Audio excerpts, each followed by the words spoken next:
कल भारत के प्रधानमंत्री नरेंद्र मोदी 8 बजे अवाम के सामने आए और उनका जो भाषण था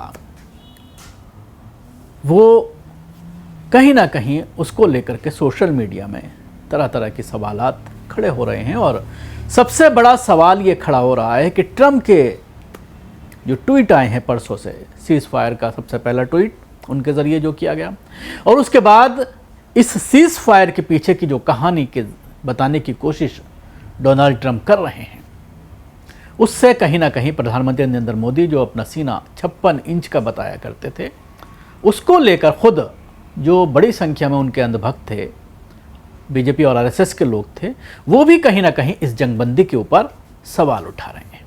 सवाल ये उठाया जा रहा है कि जब हम जंग जीत रहे थे, जब हम पूरी तरह से आतंकी ठिकानों को ध्वस्त कर रहे थे, भारत के लोग फख्र के साथ अपना सीना चौड़ा कर रहे थे और ये उम्मीद की जा रही थी कि कुछ ही दिनों में पाक ऑक्युपाइड कश्मीर तो छोड़ दीजिए, पूरे पाकिस्तान पर भारत का कब्जा हो जाएगा। उधर बलूच का मामला भी काफ़ी गरमाया हुआ था। इंदिरा गांधी की हवाला देते हुए कि किस तरह से उन्होंने पाकिस्तान से बांग्लादेश को 1971 में अलग कराया, इसी तरह से सोशल मीडिया पर यह मांग की जाने लगी मोदी से कि ये सही वक्त है पाकिस्तान से बलूचिस्तान को अलग कराने का, क्योंकि बलूचिस्तान में जिस तरह से आज़ादी की मूवमेंट चल रही है और लोग सड़कों पर उतरे हुए हैं और पाकिस्तान आर्मी से उनका मुकाबला चल रहा है, इसको लेकर के लोग लगातार मांग कर रहे थे। लेकिन दूसरी तरफ अचानक जंगबंदी से लोग परेशान हो उठे। अब उसी को सही साबित करने के लिए प्रधानमंत्री नरेंद्र मोदी कल अवाम से मुखातब हुए और शेखी बगाड़ते हुए नज़र आए। अब इसका सियासी फ़ायदा उठाने के लिए भारतीय जनता पार्टी ने तिरंगा यात्रा 10 दिन के लिए निकालने का ऐलान किया है और बिहार इलेक्शन भी सामने है, इसलिए अब इसको भुनाने की, जिस तरह से हमला किया गया था पठानकोट में, उसके बाद जो है इस हमले के बाद लोकसभा इलेक्शन जीता गया था, बिल्कुल उसी तरह से बिहार इलेक्शन जीतने की पूरी प्लानिंग की जा रही है। एक पुराना वीडियो 2023 का लोकसभा का मैं आपको दिखाना चाहूँगा, जिसमें देश के गृह मंत्री अमित शाह ये कहते हुए नज़र आ रहे हैं कि जब हमारी सेना जीत रही थी तब सीज फायर क्यों कर दिया गया, और उस पर वो ज्ञान दे रहे हैं। सुनिए।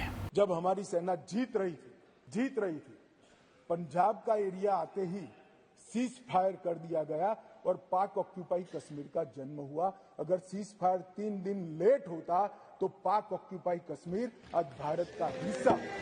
तो सुना आपने किस तरह से ज्ञान दिया जा रहा है सीज फायर पर, लेकिन अचानक जो सीज फायर किया जाता है और हमारी मीडिया, हमारी फोर्सेस, हमारे जो आर्मी के जवान हैं या जो सरकार की तरफ से अपडेट जंग को लेकर दी जा रही थी, उसमें साफ जाहिर हो रहा था कि पाकिस्तान पर ज़बरदस्त अटैक किए जा रहे हैं और पाकिस्तान ज़बरदस्त दबाव में है। लेकिन उसके बावजूद अचानक जो है वो सीज़ फायर कर दिया जाता है। उसके साथ ही ये कहा जा रहा था, अमित शाह के ज़रिए आपने सुना होगा, कि अगर 3-4 दिन और जंग चलती तो पाक ऑक्युपाइड कश्मीर हमारा हो जाता, हमारा कब्ज़ा हो जाता। तो ये ज्ञान सिर्फ विपक्षियों के लिए, सिर्फ कांग्रेस पर आरोप लगाने के लिए, सिर्फ कांग्रेस को घेरने के लिए लगाए जाते हैं। जब आपके साथ इस तरह का मामला सामने आता है तो उसको सही साबित करने के लिए किस तरह के बहानेबाजी की जा रही है, उसका अंदाज़ा आपने कल प्रधानमंत्री नरेंद्र मोदी की स्पीच से लगाया होगा। इसके साथ ही एक प्रधानमंत्री नरेंद्र मोदी की पुरानी स्पीच 2014 से लोकसभा इलेक्शन से पहले का एक जो है वीडियो, छोटा सा वीडियो है जो वायरल हो रहा है, जिसमें वो ये कहते हुए नज़र आ रहे हैं, समस्या सीमा पर नहीं दिल्ली में है।